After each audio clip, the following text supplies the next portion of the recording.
পিনাকি বলেন, ও সারাক্ষণ করে ধান্দাবাজি। ধান্দা করে টাকা কামানো খারাপ কিছু না, কিন্তু মিনিমাম নৈতিকতা তো থাকবে। এরপর পিনাকি সায়েরের বিরুদ্ধে একটা ঘটনা উপস্থাপন করেন। পিনাকি বলেন, একটা এক্সাম্পল দেই, ওই যে মোস্তাক মারা গেল না, রিমান্ড নিছিল, তার সাথে কিশোরকে ধরেছিল। কেন ধরেছিল জানেন? নাফিস শারাফতের একটা কার্টুন আঁকছিল কিশোর। এই আইডিয়া স্বামী প্রকাশ করেছিল আইএম বাংলাদেশিতে। স্বামী এটার অ্যাডমিন, সে নিজেই সেই পেজ চালাইত।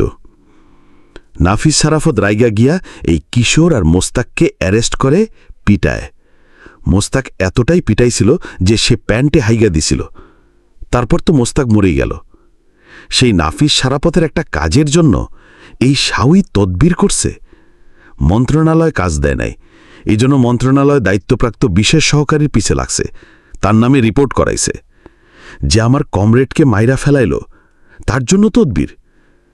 ছি ছি ছি ছি ছি, শাওই ছি। আমি এটা শুনে বাকরুদ্ধ।